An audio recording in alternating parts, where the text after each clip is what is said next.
जय हिंद आप सभी को। आज की इस वीडियो में हम लोग चैप्टर 1 से स्टार्ट करते हैं। ठीक है, वैद्युत स्थितिकी में चैप्टर 1 से हम लोग स्टार्ट करते हैं क्लास 12 के फिजिक्स का। ठीक है, देखिए ये यूनिट 2 है और यूनिट 2 में हम लोग विद्युत आवेश तथा विद्युत क्षेत्र चैप्टर नंबर पहला है। आप लोग को पहले वीडियो में हम सिलेबस पूरा लिखवाए हैं। अगर आप लोग पहले वीडियो नहीं देखे हैं तो जाकर जरूर देखिएगा, उसमें पूरा हम लोग डिटेल्स में सिलेबस के बारे में जाने हैं। ठीक है, देखिए चैप्टर नंबर आपका पहला है विद्युत आवेश तथा विद्युत क्षेत्र।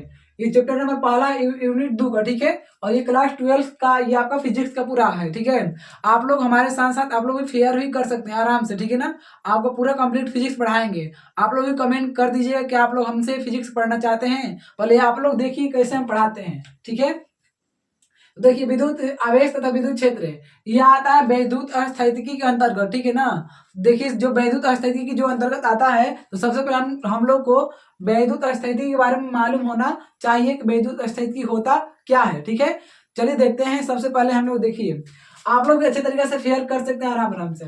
देखिए वैद्युत अस्थितिकी ये विज्ञान की वह शाखा जिसके अंतर्गत स्थिर आवेशों का अध्ययन किया जाता है उसे वैद्युत स्थितिकी कहते हैं। कहने का मतलब यह है कि यह विज्ञान की वैसन शाखा है, ऐसा भाग है जिसके अंतर्गत हम लोग स्थिर आवेशों का अध्ययन करते हैं। स्थिर आवेशों के बारे में हम लोग जानकारी प्राप्त करते हैं, उसको बोलते हैं वैद्युत स्थितिकी या स्थिर वैद्युतिकी। इसको दो तरीका से बोला जाता है। तो आप लोग इसका अच्छे तरीके से परिभाषा जाने कि विज्ञान की वह शाखा जिसके अंतर्गत स्थिर आवेशों का अध्ययन किया जाता है उसे वैद्युत स्थितिकी कहते हैं। तो वैद्युत स्थितिकी किसे कहते हैं आपको ये बोलिएगा कि विज्ञान की वैसन शाखा जिसके अंतर्गत हम लोग स्थिर आवेशों का क्या करते हैं बारे में जानकारी प्राप्त करते हैं। स्थिर आवेशों के बारे में हम लोग जानकारी प्राप्त करते हैं, उसको हम लोग बोलते हैं वैद्युत स्थितिकी। ठीक है, तो उम्मीद करते हैं आप लोग को अच्छे तरीके से वैद्युत स्थितिकी समझ में आया होगा। चलिए अब आगे देखते हैं। आवेश इंग्लिश में कहते हैं चार्ज। तो आवेश क्या होता है, तो देखिए लगभग 700 ईसा पूर्व में ग्रीक दार्शनिक थेल्स ने अंबर के पदार्थ की छड़ को ऊन से रगड़ने पर यह देखा कि वह धूल पंख जैसे हल्के पदार्थों को आकर्षित करता है। कहने का मतलब यह है कि देखिए इसमें लगभग 700 ईसा पूर्व में एक वैज्ञानिक नाम है ग्रीक। क्या नाम है? ग्रीक। एक वैज्ञानिक नाम है ये ग्रीक देश के रहने वाले थे। वैज्ञानिक नाम है थेल्स। वैज्ञानिक नाम थेल्स है और ये ग्रीक देश के रहने वाले थे। और ये लगभग 700 ईसा पूर्व में एक अंबर के पदार्थ लिए थे। एक अंबर के पदार्थ को लिए थे और उसको ऊन से रगड़े थे। ऊन से क्या किए थे? रगड़े थे। ऊन से रगड़ने पर यह देखा कि वह धूल पंख जैसे हल्के पदार्थों को आकर्षित करता है, यानी कि अपने तरफ खींचता है, ऐसे खींचता है। देखिए सबसे पहले आपको समझाते हैं। एक वैज्ञानिक थे, वो ग्रीक के देश के रहने वाले थे, उनका नाम है थेल्स। इन्होंने 700 ईसा पूर्व में एक प्रयोग किया था। प्रयोग कैसे किया था? वो एक अंबर के पदार्थ ऐसे लिए थे और ऊन लिए थे और इस पदार्थ को अंबर की इस पदार्थ को ऊन से रगड़े थे, इसे खूब रगड़े थे। और रगड़ने के बाद इसको छोटे छोटे धूल पंख के पास ले गए ना पदार्थ को, तो वो सब धूल पंख इसमें सट गया, इसमें चिपक गया। तो बस चिपक गया, बस इतना ही बात कहकर वो थेल्स वैज्ञानिक चले गए। अब उसके बाद वो कुछ भी नहीं कहे, उसको हम लोग क्या बोलेंगे, क्या कहेंगे? ठीक है, तो वही बोले हैं कि लगभग 700 ईसा पूर्व में ग्रीक दार्शनिक थेल्स ने अंबर के पदार्थ के छड़ को ऊन से जब रगड़ने पर यह देखा कि वो धूल पंख जैसे छोटे छोटे पदार्थों को अपने तरफ आकर्षित कर लेता है, अपने तरफ आकर सटा लेता है उसको। बस जब आप देखिए अगर कुछ भी चीज रगड़ेंगे और देखिए इसको रगड़ कर पूरा बार में रगड़िए, धूल पंख के पास ले जाएंगे, चिपक जाएगा। छोटे छोटे कागज का टुकड़ा भी चिपक जाएगा। क्यों चिपक जाएगा? इसमें आवेश उत्पन्न हो जाता है। लेकिन बस ये रगड़ कर छोड़ दिए। ठीक है ना, अब चलिए आगे देखते हैं। सन 1646 ईस्वी में थॉमस ब्राउन ने पदार्थ के ऐसे गुण को आवेश कहा। आप देखिए उसके बाद अब 1646 ईस्वी में देखिए यहाँ पर ईसा पूर्व था, यहाँ पर आपको 700 कहाँ है, यहाँ पर देखिए यहाँ पर 700 ईसा पूर्व है। ठीक है, लेकिन यहाँ पर ईस्वी आ गया, बहुत आपका मतलब बहुत दिन का अंतर हो गया। ठीक है, देखिए तो अब 1646 में एक वैज्ञानिक आए थॉमस थॉमस ब्राउन, इन्होंने बोला कि ऐसा ही पदार्थ को हम लोग क्या कहते हैं, आवेश। जो पदार्थ चिपक गया इसमें, ऐसे ही पदार्थ को हम लोग क्या कहते हैं, आवेश। क्योंकि आवेश के कारण इसमें कोई भी पदार्थ चिपक पा रहा है, इसमें चार्ज उत्पन्न हो गया। अगर हम लोग किसी भी पदार्थ को ऐसे ऐसे पूरा ऐसे ऐसे रगड़े हैं तो, ठीक है। चलिए आगे देखते हैं।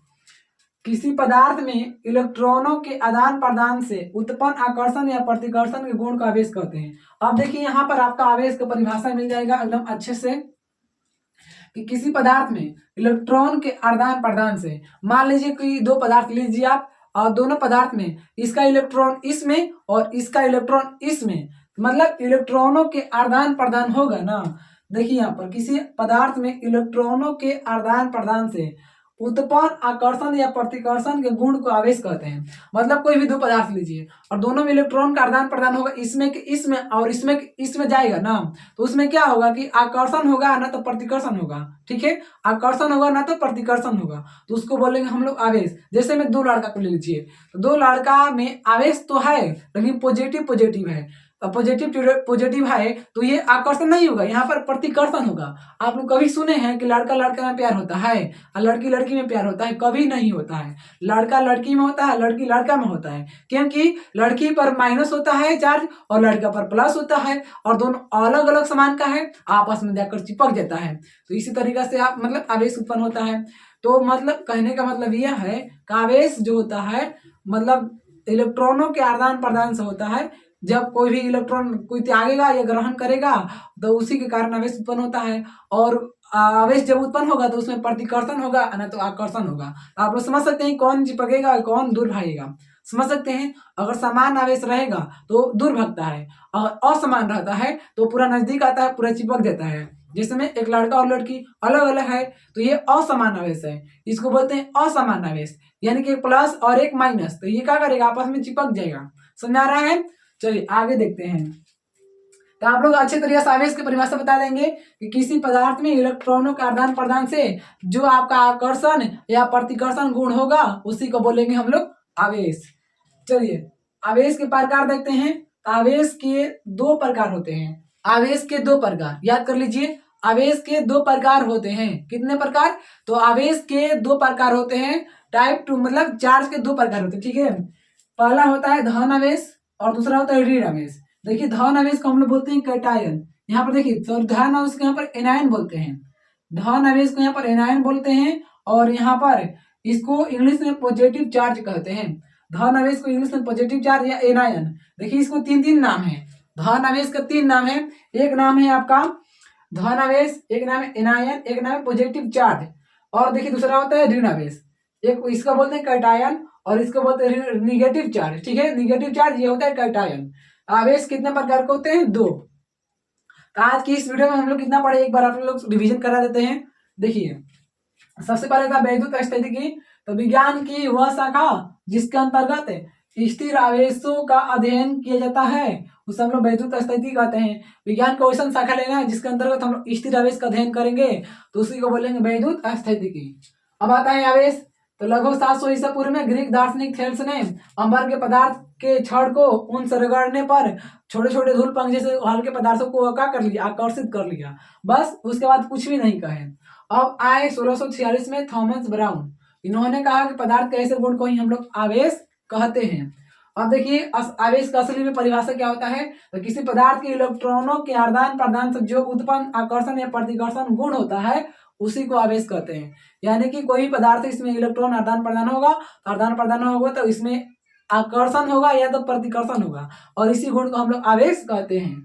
आवेश के प्रकार, तो आवेश दो प्रकार के होते हैं, एक धन आवेश एक ऋण आवेश। धन आवेश को एनायन या पॉजिटिव चार्ज कहते हैं और ऋण आवेश को कैटायन या निगेटिव चार्ज कहते हैं, ठीक है। आप सभी को देखें यहाँ पर थैंक्स लिखे हैं क्योंकि आप लोग वीडियो एंड तक देखे हैं। देखिए आप लोग वीडियो कैसा लगा, आप लोग पहले इसकी स्क्रीनशॉट ले लीजिए। तो देखिए आप लोग वीडियो कैसा लगा आप लोग कमेंट बताइएगा। अगर आप लोग पूरा सिलेबस करना चाहते हैं तो हमारे साथ जुड़ सकते हैं और कमेंट बताइएगा कि आप लोग क्या प्रतिदिन क्लास करना है। बिल्कुल फ्री क्लास कराएंगे, कोई पैसा नहीं लेंगे। आपको नोट्स भी बनाना है, ठीक है। हमारे साथ शेयर भी करते चलना है आप सभी को, ठीक है। तो आपको एकदम अच्छे तरीके से फिजिक्स पढ़ाएंगे। ठीक है, बिल्कुल भी टेंशन नहीं लेना है। तो आप लोग पढ़ना चाहते हैं तो आप लोग कमेंट में जरूर बताइएगा, ठीक है, और क्लास कैसा लगा आप लोग जरूर जरूर बताइएगा। और देखिए आप लोग अभी तक वीडियो को लाइक और चैनल को सब्सक्राइब नहीं किए तो कर लीजिएगा, ठीक है, क्योंकि आप लोग समझ सकते हैं वीडियो बनाने में कितना मेहनत लगता है। तो आप लोग वीडियो को लाइक और चैनल को सब्सक्राइब कर लीजिएगा, ठीक है। चलिए, आप सभी को वीडियो देखने के लिए बहुत बहुत धन्यवाद। नेक्स्ट भी मिलेंगे, तब तक के लिए आप सभी को जय हिंद।